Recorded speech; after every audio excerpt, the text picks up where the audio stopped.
Adam Copeland, John Dickinson with you. Niners and the Miami Dolphins coming your way at 1:25 local time here in San Francisco. We'll have it all for you right here on The Sports Leader, and we'll be back with you after the game to break this one down. It is time now for Building the Game Plan, sponsored by Golden State. When you succeed, we succeed. Visit us today, goldenstatelumber.com, and sponsored by River Islands. Come home to River Islands in Lathrop and discover the San Joaquin River lifestyle with its lakes, parks, and schools. Start your tour today at riverislands.com. It was for me. Kyle Shanahan joins myself and Derek Papa on Dirty Work, weekdays 2 to 6, right here on The Sports Leader. He does it every week throughout the 49ers season. And this week, he opened the conversation with us. We asked Kyle where he was with this team after that rough Rams loss. Again, 0 red zone attempts for them, 12-6. The offense is not anywhere near where they needed it to be. Here's Kyle Shanahan after I asked him where he was with this team following everything that happened on and off the field with that Rams game last week. I mean, it was a disappointing loss. I mean, we don't look at anything that happened off the field. We had to get a guy out of here for obvious reasons, but that really didn't affect our team at all. We'll be stronger moving forward. But the game was just disappointing. The way that game went down, it was a defensive battle. I thought our defense played probably their best game of the year. And really held those guys, and we had to make a few plays at the end there on offense, and which I thought we were capable of doing. And we were a few plays away from getting a win there, and we didn't get those done. And we had a tough loss. And when you let some games get away earlier in this year, we didn't have room for a tough loss like that. And now we're sitting here, most likely out of the playoffs. We know that it's still a long shot, but regardless, we're not really thinking that way. We got 3 games left that we know for sure, and we plan on doing these games and playing these games as well as we can. I think everything is connected, whether it's 1 week to another or one season to another. And if you ever stop trying to do the best you can on the football field from an entire standpoint and trying to win that game at all costs, I think it hurts your organization. I think it hurts individuals, and I think it can hurt you for the future. Talking to 49ers head coach Kyle Shanahan here on the Uma Guest Line. I don't want to spend time talking about Campbell. It's done. It's happened. You guys have settled it. But I do want to ask you on the flip side of it, or on the post side of it, how are you? What's your reaction to the way the team has handled it internally, and are you happy with the way things have gone? Yeah, definitely. I mean, I wouldn't expect them to handle it any other way. I mean, I think it was pretty clean or easy and to understand what happened. And I didn't even get a chance to address the players after the game on it. But by the time I got home, I had heard how they had addressed it all. And I mean, that was how I expect them to feel. That's how I felt, and I think that's why it made it really easy to move on. In terms of like when you're game planning, I know last week it seemed like there was a concerted effort to get the ball into Debo's hands, and I never know the Warriors used to do that with Klay Thompson in the early parts of a game. Could he be combustible today? Let's just get him going. Obviously, football and game planning and scripting works a little different. Do you ever make a concerted effort to get certain guys going or try to get a guy going early in a game, or only if it fits what it is you'd like to do game plan-wise? I make a concerted effort of that every week. We do 24 opener plays, and if you look at those 24s, our players will never see George, Christian, Debo, Ayuk, now Jauan. I mean, all those guys will have a group of plays that they'll say there's 5 each, out of 24, which would make me one over. But you have that, but you don't call a play for a person. You can have a play if you get the right coverage that is going to go to this guy. But getting the right coverage on something can be anywhere from 10% to 50%. And then there's 5 other eligibles on the play. So the first play went to Debo. Yeah. If it would have been another coverage, it would have gone to George. If it would have been a different one, it would have gone to Jauan. But when the first play of the game happens like that, people tend to notice. But also from a running standpoint, we didn't know that we were for sure going to get Isaiah till that game. We were down on runners, and we were going to make sure that we used Debo as a runner early. So I think that ups the touches early. But, the week before, I think he had like 8 touches also. So I didn't see it as a huge difference. But it is going to get the attention when he tweets that and everyone talks about it. Why 24 plays? And has that evolved over time for you, or what's the is there a reason it's at 24? I think Bill Walsh started how many ever years ago doing 16. Right. I think I like doing a little bit more than that because, you rarely – I don't know if I've ever gone 1 through 24 ever. You skip around a little bit. Situational football. Your third down plays aren't ever in there. Your red zone plays aren't in there. Second and long's not in there. Backed up's not in there. Short yardage isn't in there. But I think when you can give 24 plays to guys, it allows guys to prepare really what you're thinking, and they kind of get to see how you want to attack this team over a course of a half. And whatever you don't do in that, they know the adjustments that you can make or what they can expect in the second half. And when you do it that way, they got an idea of kind of how to be prepared on how you're going to do it. And also, I always make sure to balance it out. You're going to see 12 passes. You're going to see 12 runs. So I don't have anyone ever thinking like, oh, we're throwing at this game. Oh, we're running at this game. No, we're going to balance it out, and then we'll adjust to see what the defense is doing, and then it can go any way after that. Brock was asked to evaluate his season yesterday, and he said that he needs to play with more of a chip on his shoulder. What do you think he means by that, and how would you evaluate his season up to this point?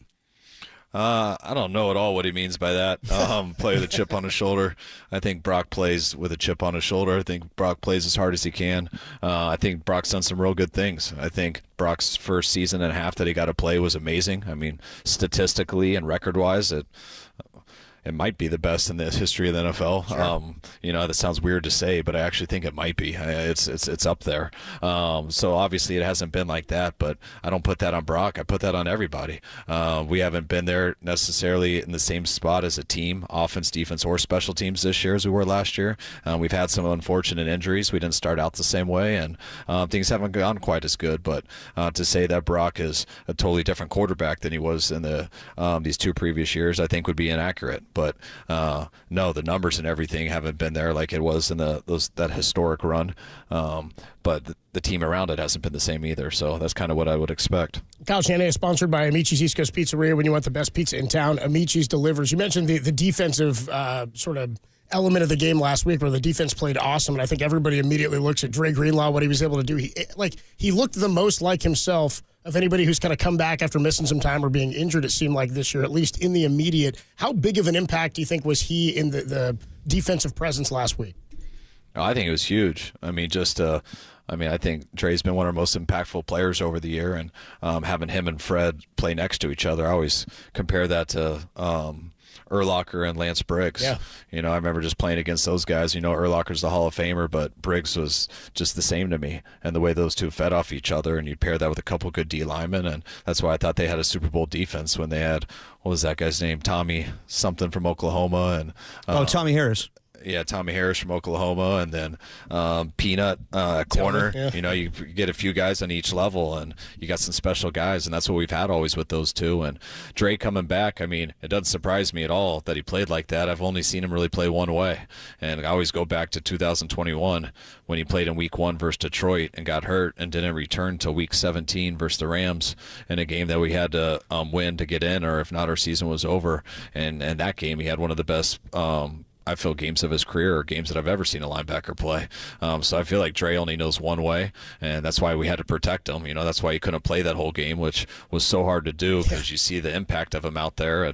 But it wasn't, you know, getting Dre back is everything I'm saying, but it was also getting Huff back for a second week. It was getting Bosa back for the first time in a few weeks, getting Jordan Taylor at full health, which, you know, we didn't really have in the Green Bay and Buffalo game, and him coming back from that, which he got some versus Chicago, but getting all those guys back really helped. And I know kind of getting the band back together, as you would say, with just some of the guys who hadn't been around as much this year, you could feel the energy the whole week of practice the night before the game, and without a doubt through the game, and more importantly on the silent tape when you watch it. Yeah, I think it's kind of nice that he got out there, was active for a lot of the game, or for that first half especially for Greenlaw. Then you get these 10 days off. Is there any concern with him going forward? I mean, I know you guys, like you said, you want to protect him from himself. He knows like one speed, he's on or he's off, like in terms of whether or not he's playing. But the health going forward, everything okay with Dre?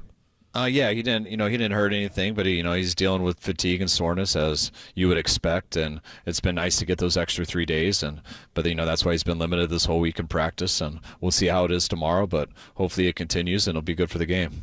So I was watching a clip yesterday. John Gruden was asked about which coaches he's most competitive with, and he was talking about when he was assistant coach of the Green Bay Packers, he would be competitive with Andy Reid and Mike Holmgren and everybody else in that coaching staff of who would make the best plays. Was it kind of like that back in the day when you guys were in Washington together, you and McVay and you and Mike McDaniel? And speaking about this week, going up against Mike, do you always want to have your most creative plays against the assistant coaches that you used to work with? I don't really look at it as most creative plays. I mean, I don't think there's been a new play that any of us have seen in a while. Yeah. It's just different ways to do it and how to do it with your personnel. But I think it's like anything. Like, if you're playing video games with someone, do you want to beat some stranger or you want to beat your best friend? Yeah, best friend. You want to beat people so you can let them know about it, and because you have that type of relationship. And so that's no difference in coaching. So, when you think of guys who've worked together on staffs and grown up in the business together, it's always more fun and going against people that but you don't look much more into it than that. I mean, the guys that it's nice to be people that but the biggest thing that you're the most competitive about is your in-division games, because those usually count more without it getting into the playoffs and things like that. But I always say I'd rather beat someone I know than a stranger. Yeah, it's funny because Gruden talks in that same clip about like how they'd post plays each week or something, and then Holmgren would come by and decide if someone went into the game plan for that week. Do you remember the first time you got a play into a game and when it was used? I remember when I was a receiver coach at Houston, and it was the first game of the year. I put it in during the week because it was something that I had learned when he had done in Tampa when I was a quality control, and I kept seeing it on the coverage, and we messed it up in practice, and Coop took it out because he didn't think we could get it done, which he was probably right. It's my first year coaching, and I kept pushing it all week, and then it showed up during the game, and I kept bucking him about it on the headset and stuff, and eventually he's like, all right, let's do it, and you just hope that you get the look that we're putting it in for, and we actually got the look. And since I had no scars at the time, I remember on the headset saying touchdown before the ball was snapped, like an arrogant idiot little kid, and it actually worked. I'm like, oh man, this is easy, and we got like a 60-yard touchdown on it. And that's stuff that you don't do anymore, though. You realize that you can earn some scars, and you don't want to sound that way before it, but it was a cool experience. You always remember those type of things. That's pretty cool, man. You remember the play call of it, what the play was? Yeah, it was I left closer past 14 weeks solid at X-Field Read. Nice. That's pretty cool. That's how Gruden was, too. He's like peeling off the plays themselves. I remember Andy Reid had this one. I'm like, that's incredible. These guys are just pulling this out.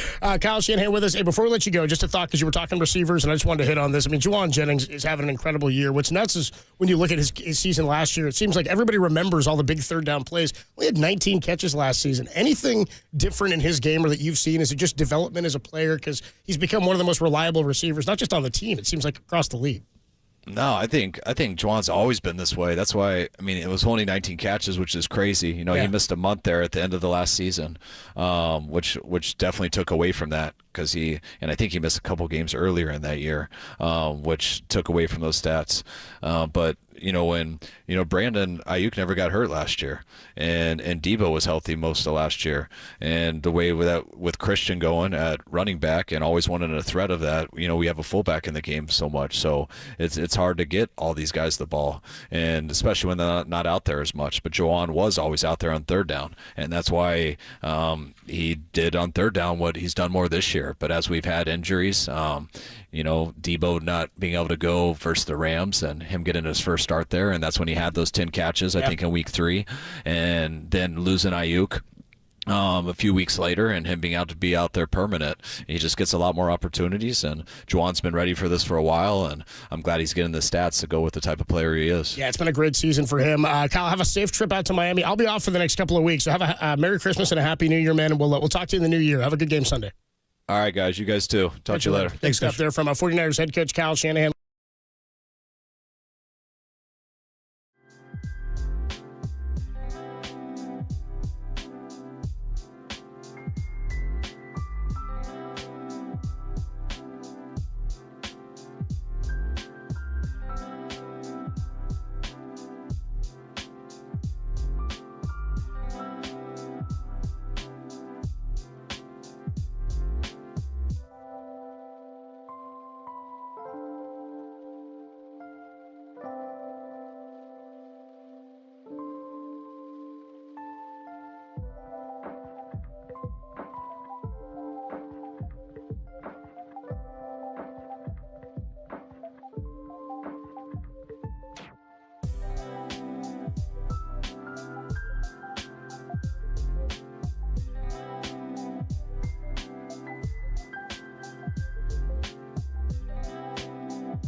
I'll talk about 2025. I mean, when we get to 2025, but you have hope every year. You put together the best team possible. You go and practice, and you go out there and you battle. So that's what we do every single offseason. You figure out how to get the best players possible through free agency and the draft. You try to keep your best players as possible. You go to work, and you show for week 1.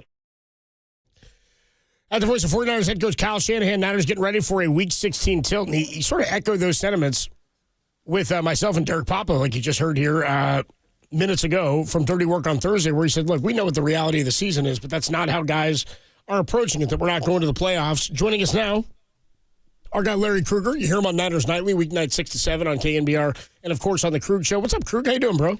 What's going on, fellas? How you guys doing? Pretty good. JD mentioned at the start of the show today, he goes, Niners are going to begin playing out the string here, which begs the question, when and how can the string start? I mean, 6-8 when you're mathematically still in it, yet by a slim margin. We all know the reality of it. I think it'd be intellectually fraudulent to say the 49ers are still in the playoff hunt just because mathematically they're involved. But playing out the string for a football season, man, final 3, that seems like it's a lot. I mean, that feels like a big chunk of games. Well, I mean, and it's a big character test. We're going to find out how much character this team has. It's easy to go hard when we got something on the line. It's a lot harder to go hard when there's absolutely almost nothing to play for except for your reputation within the league. So these guys will go hard. I really believe that. And I think the Niners may win, they may lose, but they're going to fly around and play with energy. I really believe that.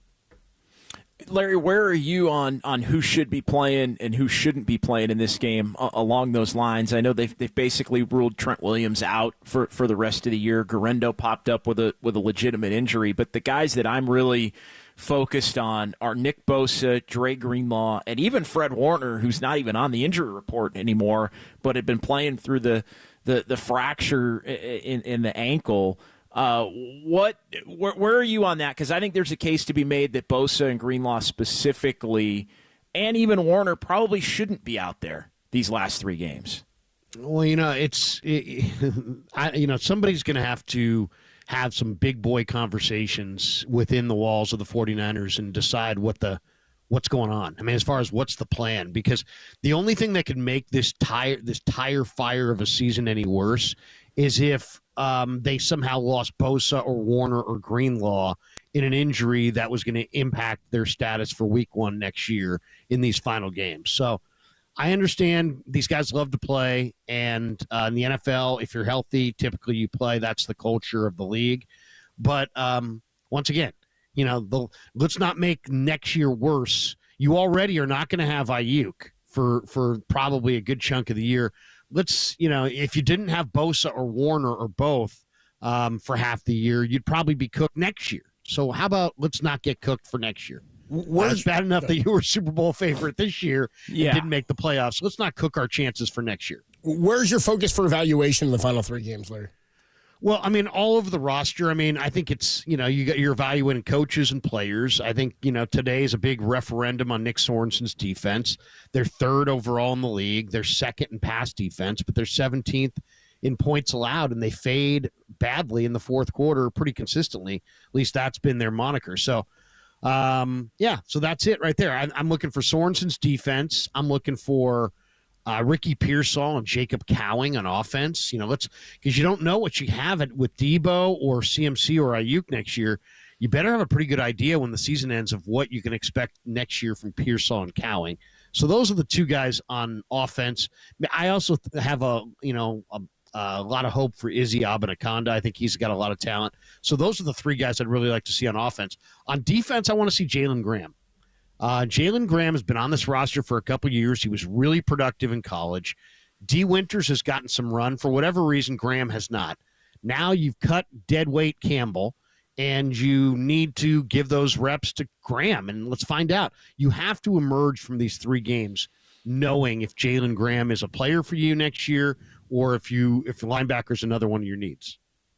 Larry, as far as the defense goes, and I want to touch on the 4th quarter fades of the defense, how much of that, in your mind, has been on the offense's inability to take advantage of when the defense has played well earlier on in the game and not just put the overall operation in a much better position? Yeah, I mean, the complementary football is whether people want to see, sometimes they'll say, hey, we played complementary football. You're always playing complementary football. It's just a matter of, are you playing it well, right? So if you're playing you're always playing, the offense and the special teams and the defense all work together. So yeah, I mean, the defense has faded, and that's on them. But you're right. I mean, the 49ers under Kyle Shanahan have a really, really hard time putting games away offensively when they just need 3 or 4 first downs to put it away. I mean, I've watched Kansas City win one-score games all year. Why? Because they've got Patrick Mahomes, Andy Reid, and then Creed Humphrey and Tooney in the middle of that line, and they just grind out first downs in the fourth quarter to ice games. So you don't have to stop everybody in the fourth quarter on defense if you can stay on the field offensively. I think a major flaw of Shanahan's offense, I mean, he's a smart offensive coach, but where's that intellect in the fourth quarter when you need 3 first downs to ice the game? They have the hardest time doing that. How do you think the backfield gets broken up today? Is it earlier Matt Mayoka said to us, it's the Patrick Taylor show, and I was like, I don't know what service that's on, or that I would voluntarily watch that streaming or otherwise, but it's what we're dealt today, Larry. Where are you with the backfield? 3 week free preview. Yeah, then build weekly after that, Larry. $7.99 a month for the Pat Taylor show. Where are you on the backfield today? Well, it's got to be everybody. First of all, it's going to be a hard day. I mean, whether it's Taylor, Abanaconda, Keyshawn Vaughn, Deebo Samuel, it's going to be a hard day. Why? Because Miami's given up an NFL best 83.3 yards per game rushing since the Green Bay game. They've been really good against the run. So Taylor will get the first run, but Taylor is not a volume back. Taylor's a special teamer. He's never really had that kind of volume. I asked him what's his record for carries, and he was like, he had 40 or something in a high school game, but he's not used to big carries. So I would say you're going to see a shared deal with Keyshawn Vaughn, Deebo, Abanaconda. My guess is Taylor gets the majority of the run, but the other guys all get touches, and I think it's pretty even at the end. Where are you at with Brock Purdy in these final 3 games, Larry? Obviously, the number one storyline for the 49ers in the offseason is going to be his extension and how much he winds up getting paid. How much has the number come down this season based on the way he's played and the way the 49ers have played to where you would have had it, say, on Labor Day? And where are you on this notion that he's just going to take a discount because he's such a nice guy? I asked Mayoka this earlier. I feel like that's the thing. It's the one thing that kind of drives me nuts. It's like you got a dude who's barely making 7 figures in the NFL, who's performed at like a $45-50 million quarterback to this point of his career, maybe before this season. That guy's not taking a discount under normal circumstances, but yet everybody kind of thinks Brock is going to do that. Where are you on all of that with 3 weeks to go? Well, it's interesting because what's the perfect number? Is the perfect number the most, or is the perfect number the number that allows your team to put the best team around you? I mean, Patrick Should he Mahomes, be doing that though? Should he specifically be the guy doing that when he's been making in the hundreds of thousands as opposed to millions per year? Well, I mean, I don't think they're related, to be completely honest. I mean, he didn't. The 49ers didn't do anything wrong to him or nefarious to make him earn $1 million. That's just tied to his draft position. It is what it is. Nobody did anything to him. That's just his story. So, yeah, that's part of his story is he's been underpaid. But still, going forward, if you're Brock Purdy, you got to decide for yourself. Do you want to win championships, or do you want to beat Dak Prescott, or do you want to have Lombardi trophies? Because the odds are you probably can't do both.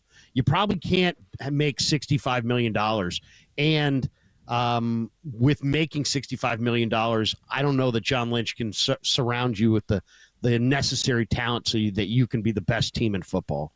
So I think you got to decide where. I know his agent's job is to push for the most. I haven't personally spoken to his agent, but I know people that have, and the idea that he's going to go for 30 or 40 million AAV, 20, 30 million beneath Dak Prescott, that's, whatever, fire up another J, because that ain't happening. And it's just not, it ain't happening. Pass to the left, Larry. Just pass it this way. That's crazy talk. I mean, that's pie in the sky dreamer talk. I would say the hot spot is 50 million. I think you can argue that he's not worth 60 million. You could argue he's not worth 65. You're going to have a really hard time arguing that he's worse than Trevor Lawrence, Tua Tagovailoa, Jalen Hurts. He's as good or better than those guys, and he belongs in their neighborhood. Their neighborhood is between 50 and 55 million. That's where he's going to wind up. Time now for the player to bank on, sponsored by Casino Matrix. Just drop in for gaming, dining, sports. Please gamble responsibly. 1-800-GAMBLER. Where's your focus in this one, Larry? I mean, I think in the final three, what I'd really like to see is some consistency from Brock Purdy. I don't know how many more he plays, if he plays through Week 18, but I would genuinely like to see 3 games strung together of quality football from Brock. Where are you today on the player to bank on? Well, is Bradley Chubb up? Is he active? Because that's a big one for me. Is he hasn't played a lot this year. He's one of their best edge rushers. If he plays, maybe they put a little heat on Purdy. If not, I think the Dolphins do a great job at shutting down the Niner run game, putting it on Purdy. But then I think Purdy's gonna play great in this game, and I think Jauan Jennings and Kittle are gonna go off. Kittle, Miami gives up a 23% opposing target share to tight end, so they're not great at defending the tight end. And then Jauan Jennings, since Ayuk has gone down, has gotten a 35% target share among the wideouts. So JJ and Kittle have a big day. Pearsall has his bust-out day. The 49ers successfully pass the ball, but then they don't successfully stop the run. And I think the Dolphins get them in a close one today. Quick one, Larry. Chubb is not going to play today. They kept a him major on the pup, major advantage, even though he was major questionable. Advantage. Yeah, I mean, to me, the 2 areas was going to be Chubb coming off the edge against Brock was going to be a factor, and the fact that he's not going, that's huge, major advantage for the Niners. The other spot where I love the Niners in this game is I love the Niner defensive ends. Where's Bosa? Is he going to go? We'll find out in about 35 minutes. Yeah, he's coming up pretty soon here. Yeah, so Bosa. Officially 11:55. Yeah, I mean, the Miami offensive tackles have struggled badly. And to me, this is the spot where, Tua had 4 turnovers last week against Houston, 3 picks and a fumble. And a lot of it's because his tackles are not pass blocking at all. So look for the Niner D-line. The Niner defense didn't fire early, but they love Sorensen for whatever reason. And they seem to be really playing big at late. And maybe they're going to fire with a big defensive effort down the stretch. It seems like it's in them. And it's a big one today on the offense, let's be honest. The 191 yards last week of total offense, lowest in the Shanahan era. The offense needs a huge bounce-back performance to save face. Adam, go ahead, JD. I was just going to say quickly, what the offense or the defense, which unit has more to prove in the final 3 games to you, Larry? Well, I would have said the defense until last week, but the way the offense just got absolutely gutted last week by the Rams and they couldn't do anything. Shanahan's core competency, you start to be under pressure when your team struggles are where you're supposed to be, great. So if you're a great defensive coach and your defense is bad, you got problems. And if you're a great offensive coach, and that's what Shanahan's billed as, if they keep scoring, 6 points and less than 200 total yards of offense, the heat's going to be dialed up on him. Adam Copeland, John Dickinson, Larry Krueger with you. You can hear Larry weeknight 6 to 7, Niners Nightly. Of course, the 49er forecast on Saturday afternoons, and then the Krug Show weeknights or weekdays or 365. Larry, dude, do you have a Krug Show plan for Christmas? I got to know. Christmas Day, are you Krug showing under the tree? In fact, this week on Niners Nightly, we'll go Monday, the 23rd. Okay. But then we'll be off the rest of the week. Just a little family time. I got my daughter home from med school. I got my, the whole family here. We got daughter's boyfriend's going to be visiting us, and we got a lot going on at in the Krueger house during the holidays. So we're going to take a few Niner Nightlies off between Christmas and New Year's. But we'll hit the grind again next week. I love you. I think you're full of it. I don't buy you for a second that there's not going to be any Krug shows going on during Christmas. There'll be a video. Believe me, it's Larry here under the tree. We're watching Easy Anaconda. Yeah, you're watching tape under the tree at Christmas, Larry. I know how you go. I'll see Kevin in the hallway, and he'll say something to me like, "Dad, you either produce a video or you're moving out." Yeah, I need a take on Paul Goldschmidt to the Yanks. All right, I need something out there. Giants should have got him. You know what I mean? Right. Give me a Pete Along. Give me a polar bear to the Giants or else. Larry Krueger, the Krug Show, Niners Nightly. We'll talk to you on postgame, Larry. Thanks, bro.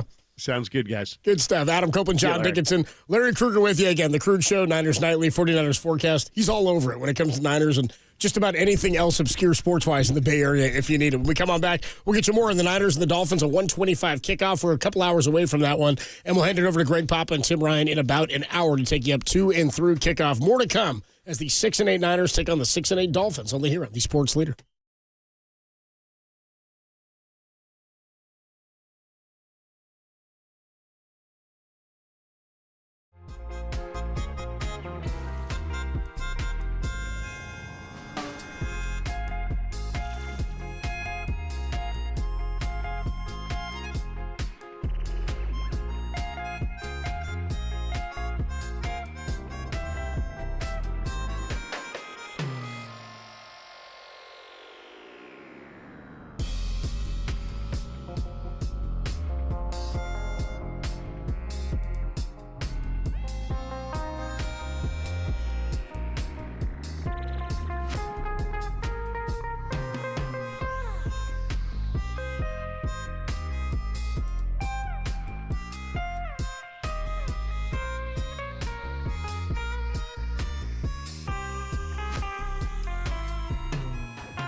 Yeah, I mean, I'll probably talk about it more when the season ends, but, you know, I think it was a story of the year of just not doing enough to win games, not playing complimentary, not, you know, just coming up a little too short, you know. Voice of Fred Warner there, 49ers linebacker. I assume when he says we'll talk more about it at the end of the season, was he talking about the ankle there? Talking about the fracture in his leg or the ankle that he's been playing through? And you pointed this out, JD. You're like, how much should he be playing here at the back part of the season? I don't think you can take guys like that off the field. You know what I mean? I don't know that in football, it's a different game. It's not like you can just throw a guy on the disabled list or the injured list like in baseball and then call somebody else up to be ready to go. There's a finite number of guys on your roster. There's a finite number of guys that you can dress. And playing out the string in football is a much different thing than, say, the NBA or Major League Baseball in that fashion. It is, especially if guys are healthy enough to be able to go, and Fred Warner has been healthy enough to push through the whole season and be able to get out there. And I do think there's something to be said for, as a leader on this football team and clearly a leader of the defense, even when this team is all but out of it, him being the guy that says, nah, I'm not going to tap out, especially when you're looking around in a week following what happened with Devondre Campbell and him literally quitting mid-game and needing to be suspended for the final 3 games and effectively released, but suspended so they could take a little bit of his money here down the stretch of the season. But I think there's a tone to be set by Warner as a leader to not be the guy that's going to tap out. And I think we may even see the same kind of thing from Nick Bosa, although, man, as we were talking about with Larry,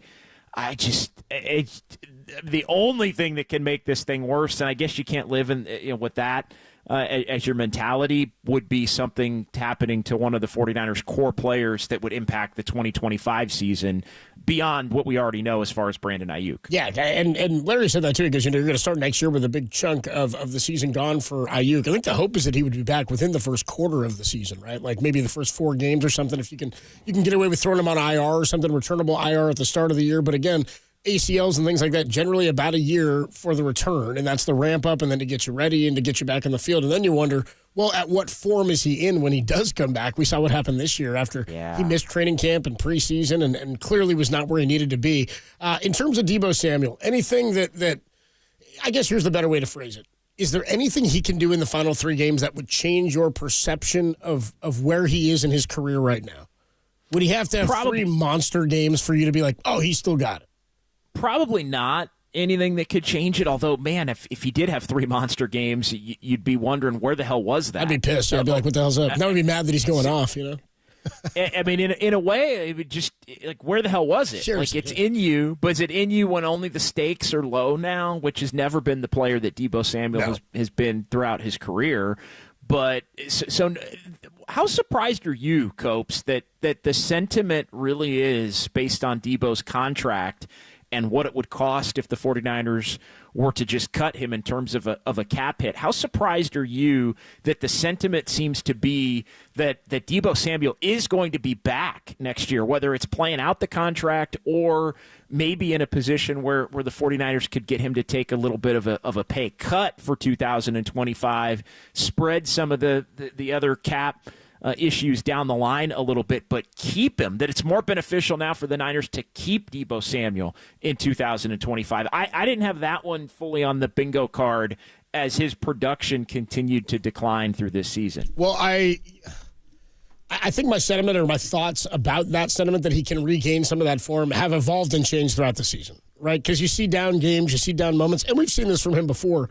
But the thought is that if you can get the ball into his hands, he's generally just a playmaker. And he's sort of unique in that way, in that, running backs will have tough games, and, receivers are going to get bottled up at times, and schemes are going to be drawn up to stop guys. It's just the nature of football. It's the way it goes, right? But in terms of Deebo's explosiveness, what's interesting to me is that we haven't seen any burst or anything to signify or replicate stuff that we've seen from the past. And for me, when you start thinking or talking about, will this player be what he was before? Will this player regain that form? You've got to see flashes of it as they start to build themselves back to let you believe or lead you to believe that they're capable and that is still in there. For example, of the guys this year who were down at the start of the season or missed time due to injury, Trent Williams, who wasn't here in training camp, Brandon Ayuk wasn't here in training camp, Christian McCaffrey injured with the bilateral Achilles tendonitis. Of those 3 guys to come back, and you can even throw Talanoa Hufanga in there, who started the year injured as well and then worked his way back in before he got hurt again. None of those 4 guys appeared to have any of the form that we were used to seeing from them, specific to last year, but throughout their careers. However, when Dre Greenlaw came back, Dre Greenlaw showed you pretty instantaneously with his the first snap from the Rams last week when he hits Kyron Williams who comes through the line, that he still had some of that form. If you're to believe that Deebo Samuel still has some of that in him, you got to start seeing flashes of it. And that's all I need. It's just the glimmer to say, hey, that's still something that he's capable of doing. We've seen none of that over the course of 5, 6, 7 games specific to the last couple of months of the Niners season. However, to your point, they absolutely do need him. He's a veteran receiver who going into next season, I know he's making $25 million this year, will be looked at as the number 1 or the number 2 guy based on the depth that they have or lack thereof at the receiver position. So there's a need for him to regain some of that form. There's maybe a need for him to redefine or to retool or recalibrate what it is that he does well. But whatever it is right now, the Niner offense in general is not humming. But for a guy who's supposed to make it hum, who's supposed to get things going for them, there's been none of that this year. So I don't have a lot of hope. But if we start to see some flashes of it, I will believe that some of that's still there. Yeah, and I wonder how much of it is, too, the balance in terms of weapons, right? If you end up getting a Christian McCaffrey back and, Jauan Jennings continues to be the guy that he's been, and George Kittle is who he's been this year, next year, as you start to get to, oh, wow, the 49ers have 3-4 weapons better than Deebo Samuel on paper, all of a sudden does that make Deebo Samuel more effective? It's kind of the same conversation we've had about Brock Purdy. Hey, things don't really look the same, but when you start to take skill players away and you start to take guys like Trent Williams away, it just changes the outlook on everything. And so I think as much, and we've discussed this, when you look at paying Brock Purdy, the 49ers can pay Brock Purdy whatever the market is, whatever they can agree to. Like, I'm not really going to quibble on what's fair or unfair as long as they can get this thing done relatively quickly, like by April 1st, let's say. But the one thing that the Niners absolutely have to do around Brock Purdy is make sure that they have 4 or 5 legitimate weapons. And I think maybe doing that also helps Deebo Samuel be more effective if he does wind up being around for another year. Just the fact that there are other threats. He used to be the primary threat. Now he might need others to be the primary threat to where he can be an ancillary threat. But even an ancillary threat in a more talented overall offense can be much more productive than what we've seen for the majority of this season. Begs the question, can anything ancillary be a threat? Adam Copeland, John Dickinson with you. Niners and the Miami Dolphins at 125 kickoff. What's the name of this show again? I don't know. Time for What's on Deck, sponsored by TimberTech Decking and Railing. Everything wood should be. Visit TimberTech.com. I'll just lay this out for you. If anybody's looking for a glimmer of hope or thought that the 49ers can still make the playoffs, JD, you laid this out for me last week, I think, and it's sort of funny and to think about how their sliver of hope what the sliver of hope is. And when you get into a scenario when it's not just needing help, it's needing specific things to happen. It's like 20. They got to go like 20 for 20, I think. Yeah, like in certain scenarios. So here's what would have to happen. Niners have to win out starting today, okay? Win their last 3. The Rams, who, by the way, right now are trailing 9-6 to the New York Jets in New York. Don't sleep on the Jets. Well, I have. The Rams would have to lose their next 2 to the Jets and then to Arizona.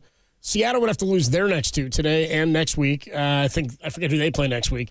They play Minnesota, I believe, today at home. Does Seattle? So I think they play the Bears at the Bears next week. I think you're right. So they'd have to lose their next 2. Arizona would have to lose or tie Carolina today. And then on the final week of the season, you would need the Rams and the Seahawks to tie each other in order for the Niners to win the division. It doesn't seem likely, but Arizona's trailing Carolina right now, though they're making a bit of a comeback here as they just So really the hardest part is the Rams-Seahawks tie, Week 18. If you roll me into Week 18 and that's all the Niners need, I'll get on board with you. I'll have some fun with it. You know what I mean? If you roll me into Week 18 and everything else is lined up and I'm like, Niners win it at January 5th at Arizona, and you just need a tie, 5 quarters of tie football, I'll get on board with you, JD. I'll see you in Glendale, brother. All right. If they line up everything before now and then, I'm going to Glendale. Adam Copeland, John Dickinson with you. Niners and the Miami Dolphins coming your way. 125 kickoff from Hard Rock Stadium in Miami. Fred Warner said, I haven't played here since we lost the Super Bowl. Not good memories there, but the Niners look to get back on the right track today against our old pal, Mike McDaniel. When we come on back, John Lynch, 49ers general manager and president of football, joins Murph and Marcus every week throughout the Niners season. We'll get his thoughts on what happened this past week with Devondre Campbell and where the Niners go from here. John Lynch next, only here on the Sports Leader.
Adam Copeland, John Dickinson with you, head of the Niners and the Miami Dolphins. Coming your way 125 right here on the Sports Leader. We'll have it all for you. And we'll hand it over to Tim Ryan and Greg Papa at about 12:25 or so to get you ready for this one. 49ers general manager and president of football joins the morning show here on KNBR. This week, Rod Brooks was filling in for Marcus Boucher, and you can catch all those interviews available at KNBR.com and the KNBR app. But John Lynch joined the boys this Friday, and Rod opened up the interview asking why it's still important for 49er players to play at a high level despite the perception that there is nothing to play for. Here's John Lynch. No, there's never nothing to play for. There's respect to the game, respect to yourself, your family, your teammates, your organization, all those things. I think first and foremost. But then there's also this thought of, hey, we lay it on the line. We have each other's back in good times. And when you're struggling, you got to have it as well. And that's what we talk a lot about. This is uncharted territory for us for some time now. It's not where we want to be. But I think it's going to say a lot about, there's a lot of decisions to be made each and every year in an NFL organization. And, I think there's an old thought that you find out a lot more about people when times are tough than when times are good, and when you're rolling, everyone's going to be in a great mood. Everyone's going to be playing hard. When you're struggling, who's going to be playing every last play like it's their last? And I think I'm really confident that our group is one that's going to stick together, continue to play hard, and finish this year off in the right way. I'd be shocked if they wouldn't. There's a ton of character. There's a ton of grit and all those things on this team, and I think it will be demonstrated. In Miami and as we finish this season. Yeah, all that stuff was put to the test last Thursday night with the Devondre Campbell incident. The way Bosa responded, the way George Kittle responded, the way Demo Lenore responded, the way Charvarius Ward responded. Like, those were guys who were drawing their line on what a teammate is and what a teammate isn't. Can you share with us your confrontation with him on the sideline? Yeah, I don't know. I think a lot was made of it in terms of being a confrontation. I'm not sure it was a confrontation. It was a quick conversation. I think we had a little signal going in that his energy wasn't right. Kyle had a conversation with him, and we thought everything was going to be all right. It wasn't, and you could see that right away during the game. At some point, it became clear to me he was refusing to go in the game, and we had a couple linebackers down, and so. And then, as you're watching it, they come out of half and whatnot. I think, it was becoming a distraction in what was, essentially a playoff game for us. And at that point, Kyle's coaching the team. I usually don't go down until late in a game, but, I could see that it was really becoming a distraction as one by one players, coaches were trying to get him to go. And I finally just said he needs to, I need to go see what's going on. And if what's going on is what I think's going on, he needs to get off the field. And so that's simply what it was. And that's how it ended up. And it's unfortunate. It's nothing that anyone wanted, but you can't stand for that. Just as we're talking about finishing and having each other's back. When you have something contrary to that, that's not who we are. It's not who we'll ever be. What possible explanation could he have? I don't know.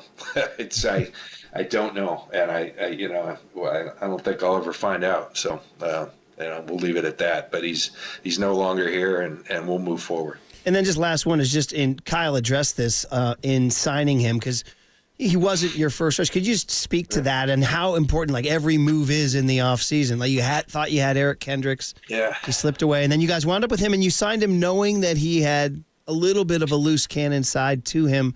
You guys have to make those kind of decisions in the offseason. Yeah, and that's the dangers. Free agency can be really good to a team, but it's not as thorough of, in one way you get to watch a player's track it. History throughout in the NFL. In the draft process, we go much deeper into their character, and we have this library. I think there were some things said as he left Green Bay, we had comfort because some people had been with them, in Atlanta and whatnot, and it didn't work out. And that happens sometimes in free agency, but it's always a good lesson that you got to be really careful because I think especially when you have a team that's really forged a strong culture together, it stick out like a sore thumb when you're not one of us. And so, it's another lesson that you always look at that as much or more than you look at the talent and the abilities. And it's a great lesson. That's the voice of Niner General Manager John Lynch joining us here on KNBR, the sports leader. I want to go back to something you said about Talanoa Hufanga when he made his return in the Bears game, that his play, it jumps off the screen. Even to the untrained eye, you could see how good he is and how important he is to the defense. But you broke it down from a standpoint of how him coming back, his communication made the back of the defense better. It got guys literally in their proper place, and it slotted players, sort of in their proper place where they fit in that defense. And the difference he's made over the last couple of weeks, I think you could say the same thing about Dre Greenlaw. Different positions, they're asked to do different things physically and from a mental standpoint. But, boy, it's amazing how much better the back half of your defense looks when you have those two guys in the mix. Yeah, it really is. I mean, they're special players. They're Dre. I mean, he has an ability to it's really a tough thing to come off not playing football for a long time and make it look like you haven't lost a step, a beat. It usually takes a little while. Mm-hmm. It was a skill that very few people have that. And Dre, there was a previous year, I forget the year, but he played week 1, got hurt in Detroit, and I think it wasn't until week 17 he could play, and he played one of the best games I've ever seen a linebacker play, and we all marveled. And so Dre just has that ability, but he's good anytime he's on the field. But even the great players, that's a tough thing for them to do. That's why you need training camp, off seasons. Not saying that Dre doesn't need those, but he has an ability to step right back in and make it look like he has not lost a beat. And it's just because he's a football player. It's like somebody has the ball, he's going to find that ball. And his abilities, he's so quick, he's so explosive, he's so, and the intensity. I mean, when you see a guy, I love, his go-to. And you talk about authentic, it just comes out when he starts hitting his own face mask. I know it's on, and that other team better watch out. And, Kyle likes to call him Tyson because his movements are kind of similar to those of Tyson. And it inspires people around him, and I think it scares the hell out of the other team. And those aren't, and it makes them at all times have their head on a swivel for where 57's coming from. It's just an incredible story. As a result, how scary was it when he pulled himself out of that game, and what do you know about him going into this game? I think, Dre got a little sore, but at the same time, we had a snap count on him, and he kind of was getting right there. And I think then he went in at halftime, got a little tight, and I think everybody just made a real wise decision that, hey, it's time. He's come back and given us a lift, and we gotta sit him down. But he's been out at practice, and I think improved. I think took a little bit of a rest day yesterday after working on Wednesday. So we'll see where he's at today. But hopefully we have Dre out there because we're always a better team when we do. And at what point do you corner him in the parking lot to sign a new deal? Yeah, break some news, John. Go ahead. We love Dre, and we're interested in keeping him here. For a long time. He's a special player. So we'll let that take care of itself as time progresses here. So he played 30 snaps. That's almost half of the snaps. Is he still on a snap count? And if you can give this information, how much does that get bumped up if he played 46% of the snaps on Thursday with 10 days rest? It's a conversation that we've had, we'll continue to have based upon how he's feeling. I think there's a natural progression. And one thing that's really important is talk to the player. And sometimes you have to protect the player from himself. But talk to the player, how you feeling this week and things like that as you make that formula as to how many snaps he's going to have. But we always have a good plan. We'll have a good plan for Dre as he steps on the field down in Miami. Last couple minutes before we let you go down to Miami and do your thing, John. We talk about Brock Purdy so much. We talked about the trucks, and Kyle spent some time this week in press answering that question about the interception. Because really, you could argue that's like where it all turned. You're down 9-6. He's driving. He chooses to go into coverage. You could talk about the corner and the interference. I don't know. He had a bad game. They lost. You guys lost. So the ups, the downs, the learning curve for Brock. It was a tough one for him to wear. How do you, as the GM, evaluate him losing that game, how he's handling it, how he's progressing, when all the numbers are down this year? Sort of a check-in on Brock Purdy right now. Yeah, we all lost that game, I think, is the important thing. And that one stung. Division rival, so much was on the line, and was proud of our defense, how they came to fight. I was proud of our offense, how they fought. We just didn't execute very well. And, tough conditions, all those things. But we got to find a way there. Brock has been awesome for us since he stepped on the field. This year's been a little bit of a struggle. I saw something earlier this week where, it's, because sometimes you have to step back to really ascertain, okay, what's gone wrong. And we got analytics and all those who tell you, okay, here's the real breakdown.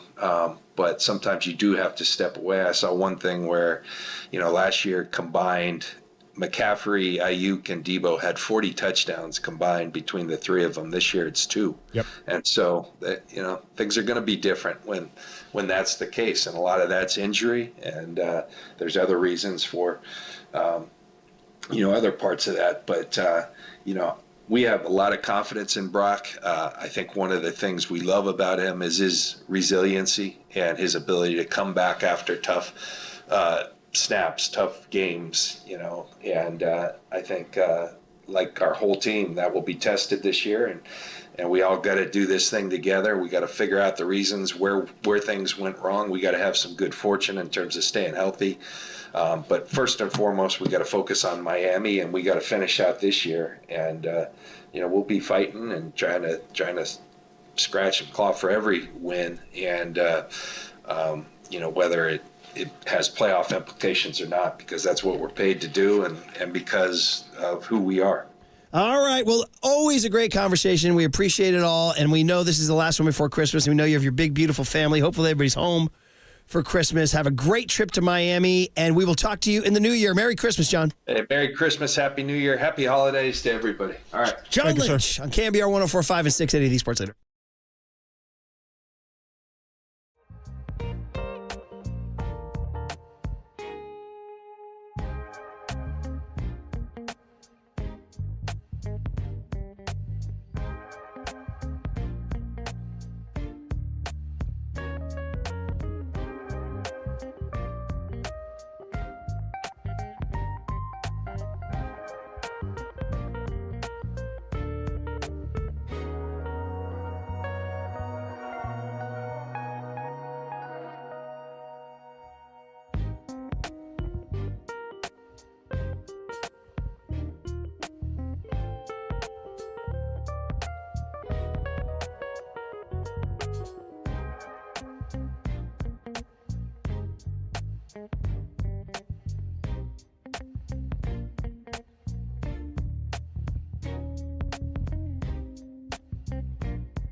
Adam Copeland back with your 49er Player Spotlight, Week 16 of the NFL season. Sees the Niners going up against the Miami Dolphins and Dre Greenlaw. How about this? Dre Greenlaw is our 49er Player Spotlight after the game he had last week. He was fantastic in his limited action, but played for the first half. And then, of course, him coming out of the game with the soreness led to the Devondre Campbell fallout throughout the week and after the game last week. But Dre Greenlaw, probably the fastest injured player for the 49ers this year, off of one of the most serious injuries to prove that he still has that form. And I don't know how much more he needs to put on tape for him to get a contract. He's proven that is clearly still a part of his game, his ferocity and his violence at which he plays the game. The Niners defense certainly looked different last week against the Rams and proved that with that type of player, with that type of attitude, the defense can still be something spectacular for the 49ers. The offense is what didn't show up last week. But Dre Greenlaw was our 49er Player of the Week this week with the KNBR Morning Show, and he was asked about Nick Bosa saying that Dre Greenlaw himself is the best teammate he has ever played with.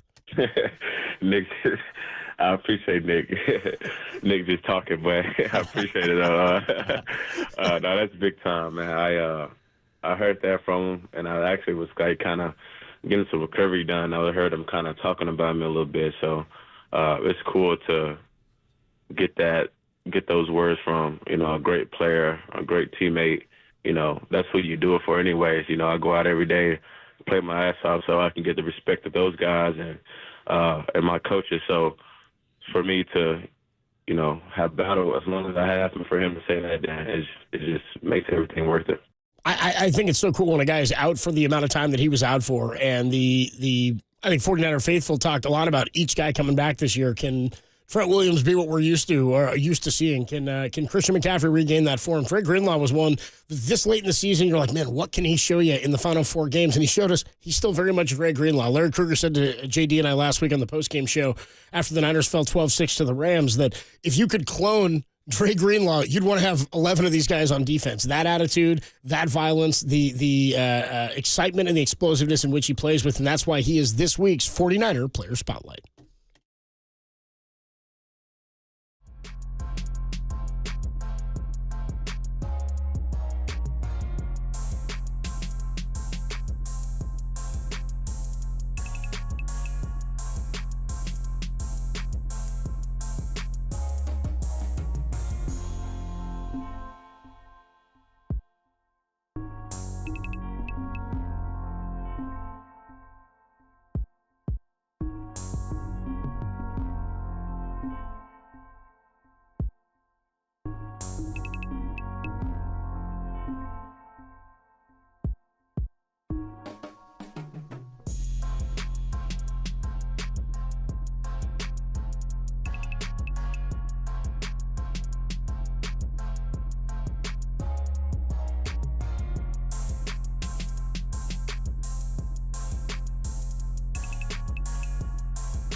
The Hall of Famer, Steve Young, number 8, the best half hour in sports radio. He joins Dirty Work with myself and D-Pop every week throughout the Niners season on Wednesday evenings at about 5 o'clock.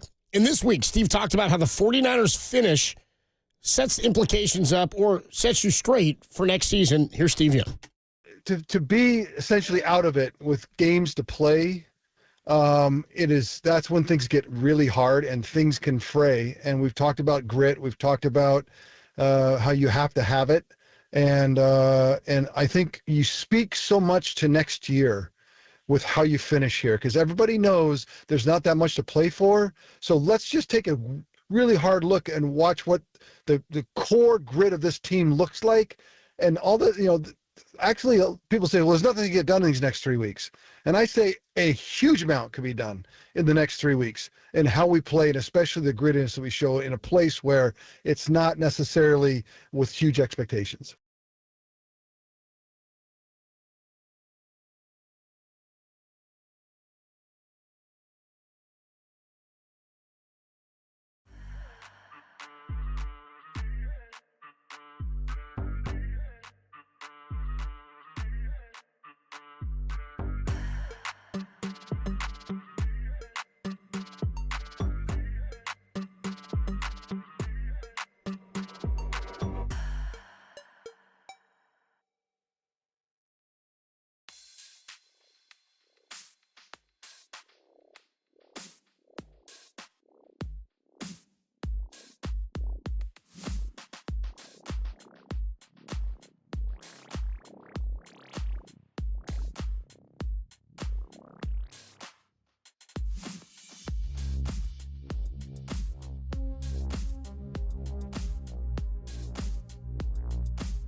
Adam Copeland, John Dickinson with you. Niners and the Miami Dolphins coming your way in just over an hour, 1:25. We'll have it for you right here on The Sports Leader. And a man who will be on the call today with Greg Papa, Tim Ryan, joins us from the broadcast booth in Miami at Hard Rock Stadium. What's up, Tim? How are you, brother? Oh, well, Coach, JD, how you guys doing? We're doing good, man. Your outlook on this game, man. I mean, it's interesting to see where the Miami Dolphins are relative to that of the 49ers. Two teams that had two of the top offensive players last year in Tyreek Hill and Christian McCaffrey. Both teams looking different in terms of injuries and record this year. Tell us about what you think about this matchup.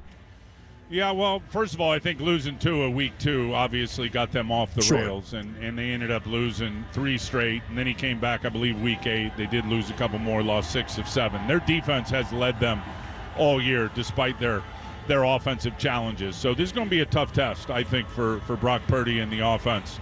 When you look at how they play, they are, on defense, they are top, 5 or 6 in about every category in terms of, the key categories trying to play defense. They got solid run defense. They do a lot with Anthony Weaver as the defensive coordinator. It's the Baltimore scheme. And we all know from the 49er-Ravens matchups, and then Seattle, certainly the last matchup and what Mike McDonald is doing up there, it has given the 49ers some problems. So got to be able to run it. That's going to be a challenge down to, RB5. We're going to see running back 5, 6, and 7 today, which is unbelievable, I think, when you look at this 49er team, and we all know what they want to do in terms of running the football. But defensively, it's going to be a challenge for the O-line. It's going to be a challenge for the quarterback because they have got a Rolodex of alignments, of coverages, of pressures. They run more replacement pressures than anybody in pro football, believe it or not. So the whole thought process, pre-snap and post-snap, of who's rushing, who's dropping, and then they're going to have to react accordingly. So it's going to be a challenge, I think, for the offense. And then defensively, I think it's all about squeezing this game. They want to get out on the perimeter. They want to run the football, and A-Chain is the real deal. They got misdirection runs everywhere, sleight of hand plays, both run and pass, because of all their speed. Even without Jalen Waddle, who is going to be inactive, Tua in his ball distribution is ridiculous in terms of how they set things up and really rely on the fast pass game. So to me, I think it comes down to one thing. The defensive linemen kicking ass from a physical standpoint. This is an athletic offensive line. They're not real physical when you turn on the tape. So beat them up, set the edges with violence, and squeeze that run game right back into the run box. And then when you think of everything they do, there's screens all over the place. There might be 10 screens in this game. These guys, especially if they can't run it and the 49ers shut the run down early, they will go right to the screen game. They've got a plethora of screen weapons. So linebackers and safety is going to be a huge game for them, especially the linebackers, I think. And they've seen this movie before. They know this offense. They know what Miami's trying to do. They want to get it out quick, and they want to get the ball to the middle of the field. So the linebackers, no false steps up into the line of scrimmage. Be patient and find the football. Then you put the hammer down and go get it. But it's going to be a challenge on both sides of the ball. Tim, from being around the team, what's your feel for how they've accepted their fate as far as this season being where it is, but also understanding that there's still 3 games left to go out and fight and put on good tape and continue to bridge the culture that's been here from 2017 into 2025? Yeah, well, they'll continue to build on that culture. The whole thing with Devondre Campbell last week, I promise you, will bring this team closer together in terms of their mindset and mentality. Too much character on this team. These guys will play their asses off. The ambition is to have a winning season. Who knows what happens? And I know it's very, very slim in terms of playoff opportunities. These players could care less about draft picks and where the draft selection is. And I'd say the same for the coaches in terms of how they're going to coach this game. So, my mind, JD, there's only one way to play this game, and I don't care what your record is.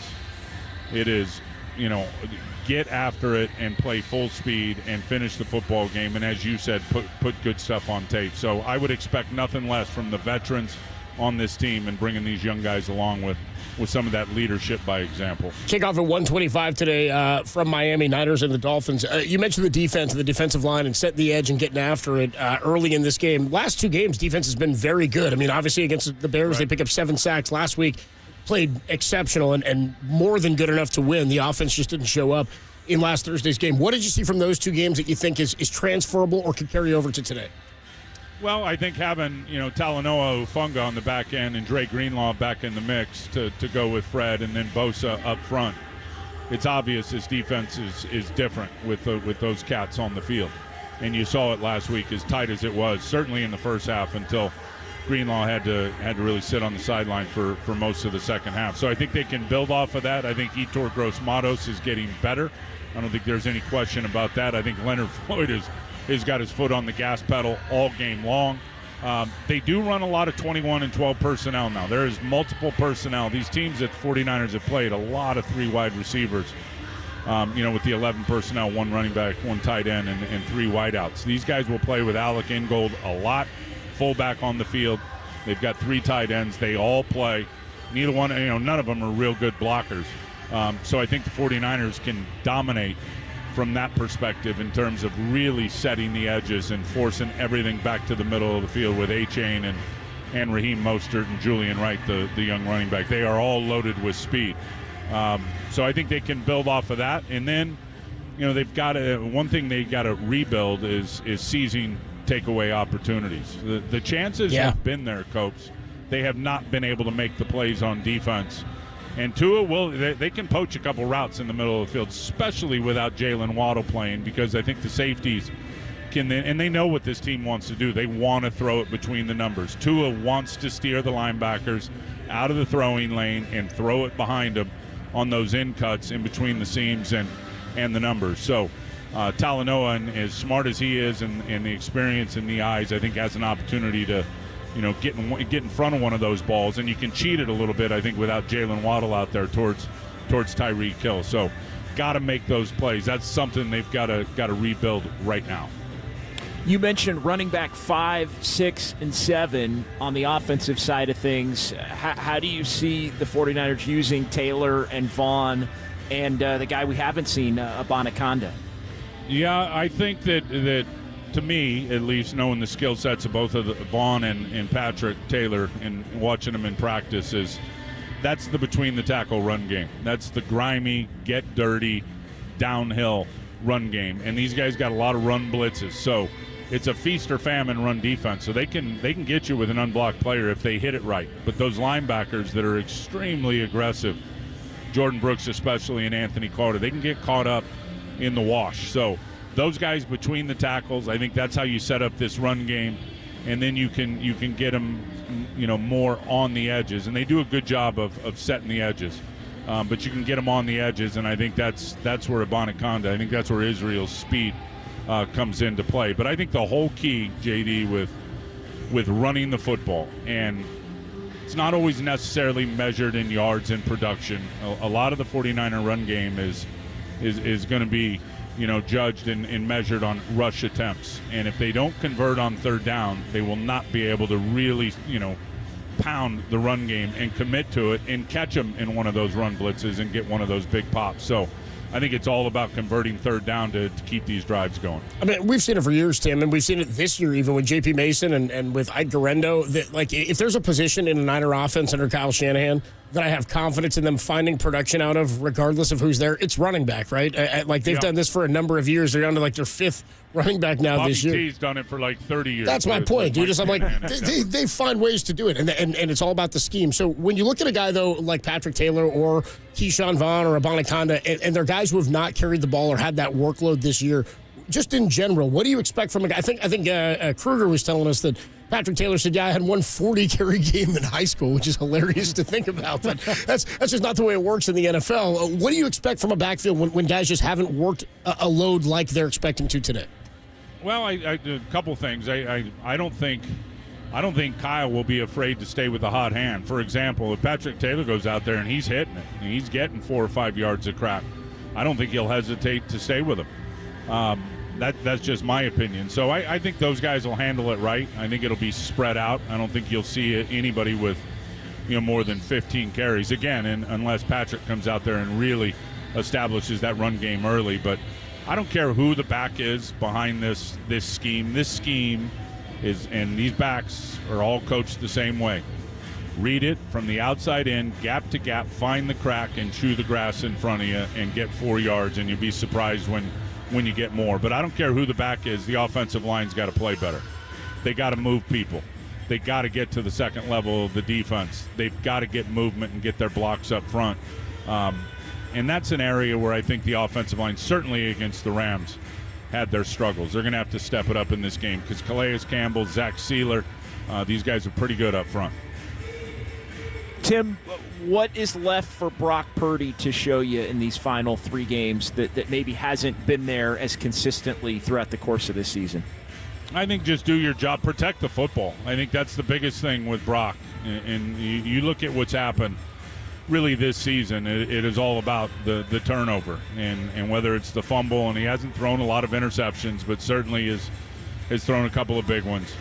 Protect the football and just do your job. My hope is that the play calling and the execution finds a rhythm today. I think that's the best thing that can happen for Brock Purdy, because if they can do that and the play calls are on point, and the players are executing in terms of the receivers, I get it to Kittle 8 to 10 targets. I think he's got to be the biggest weapon for this offense, and they got to feed the beast in George Kittle. But I just want to see Brock do his job, and if the game plan is on point and the players around him and the offensive line is doing a good job in diagnosing some of those protection issues that I talked about, I don't think there's holes in that secondary now with all the fire zones that they run and they play. Brock should be able to process and make them pay. Tim, have a great call today, man, and we'll talk to you later, bro. Enjoy. All right, fellas. Good to hear your voices. Good deal there. Tim Ryan will be on the call here with Greg Papa coming up. We'll head over to them in less than 10 minutes here at about 12:25 to get you ready for kickoff at 1:25 Niners and the Miami Dolphins. Adam Copeland, John Dickinson here with you ahead of that kickoff, and we'll be back with you on the post-game show. Larry Krueger will join us on the post as well. Time now for the keys to the game, sponsored by your Bay Area Chevy dealer. Your Bay Area Chevy dealers. Visit BayAreaChevroletDealers.com. JD, you have the actives and inactives for today, do you not? I do. The inactives or actives for the 49ers. Let me give you the inactives. Inactives, Joshua Dobbs. He's going to be the emergency quarterback. So Brandon Allen, the backup quarterback for the 49ers. Trent Williams, Isaac Guerendo, Jake Tonjes, Khalil Davis, Rock Yassin, and Robert Beal Jr. So for the 49ers, that means Nick Bosa and Dre Greenlaw are active. Patrick Taylor expected to start at running back. And then on the Dolphins side of things, Tim Ryan, Jalen Waddle out, but Tyreek Hill up for the Dolphins. Tyreek Hill is going to play in this one. Yeah, Tyreek Hill is going to play in this one. But Jalen Waddle out, yeah? But Jalen Waddle is out. Let me just double confirm that because I was typing it up here. I didn't save it. No I worries. just want to double confirm. No worries. And they were Tyreek Hill active, Jalen Waddle out. And Jalen Waddle was doubtful coming into this one. Tyreek Hill was questionable, but he had been downgraded. And also Nick Bosa, I think, was downgraded on Thursday based on his workload. So a positive to have him out there. But it's interesting just in terms of you've asked a couple of guys today. You asked Matt Mayoko, yes, Larry Krueger, yes, Tim Ryan. Like, what is the reaction of the players when you kind of know you're out of it? I mean, Kyle Shanahan said as much to us on our show on Thursday, saying, we know what the reality of the season is. We know that we're likely not going to the postseason, but it's not how the guys have responded. When guys are banged up, guys are hurt, Bosa's like doing what he can to get on the field after having some weird soft tissue stuff with the oblique injuries. You've got Fred Warner, who's playing with a hairline fracture in his ankle, and none of them in question in terms of, like, if they can play, they want to be out there. You look at a guy like Dre Greenlaw, what he was willing to give the team last week, in spite of the injuries that he sustained at the end of last season in the Super Bowl and the way that he played, and then you pair that with what's happened with Devondre Campbell, and you go, there is certainly a pride element to wanting to finish out the season and play for something. I mean, this is a team that's been one of the most successful and stable franchises in the NFL since Kyle Shanahan showed up and when they went to a Super Bowl in 2019. I think that means a lot to a lot of guys who've been there since then.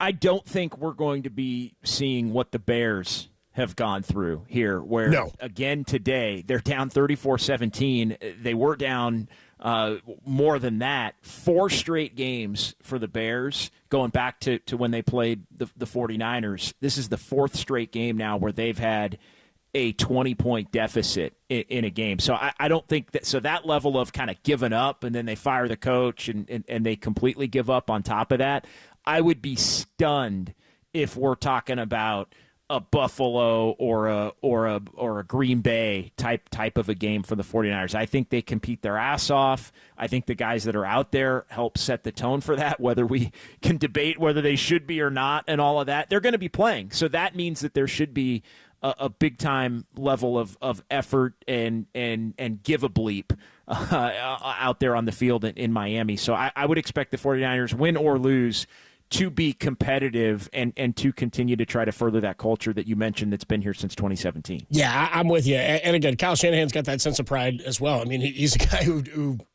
I don't like to comp it to any other season. You can look at how seasons play out and you go, well, we've seen, the 2020 year, which it's really tough for me to comp this season to 2020 specifically because of all the weird stuff that happened in terms of where they played, the injuries they dealt with. Yeah. COVID was bizarre. They got kicked out of the state, Copes. I want to say the NFL played a Tuesday game at one point that season, right? Like a makeup Tuesday, which seems bizarre. Every day of the week. They played a Wednesday game that Well, year. we're playing a Wednesday game next week. This coming week on Christmas Day, you get a Netflix game, which is bizarre in and of itself. But in terms of what this team is playing for, I think it's important, and I agree with what Matt Mayoko said, with what a couple of people have said, but I don't believe that there's anything to be gained or lost for Brock Purdy. I think had he played a full season in the ilk that he did last year, put up the numbers he did last year, was as efficient, as effective, and if you go 9-point-something yards per attempt or whatever like he did last year, one of the greatest in NFL history, sure, you could have made sure you were a $60 million quarterback. But in terms of where they are now and what they believe he's capable of, I can't imagine there's much that can change for him,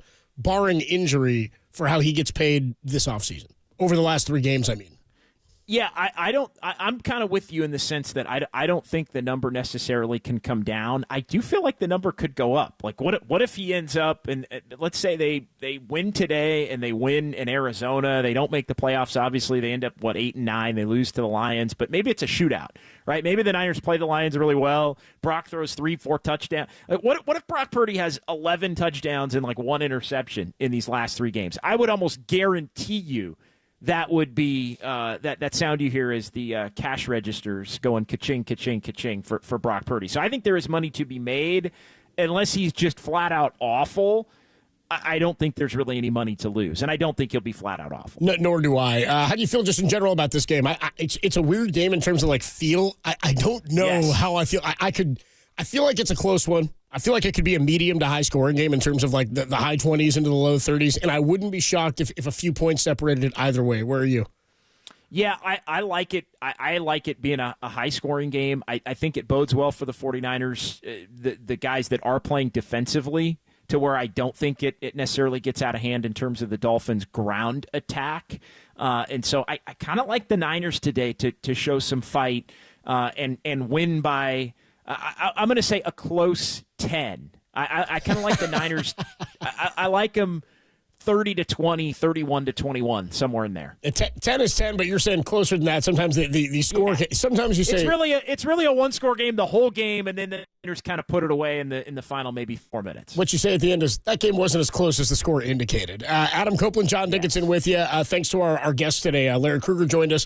Tim Ryan, of course, Matt Mayoko, our 49ers insider from NBC Sports Bay Area. JD and I will be back with you following the Niners and the Miami Dolphins, which kicks off in just over an hour here on KNBR. We'll hand it over to Tim Ryan.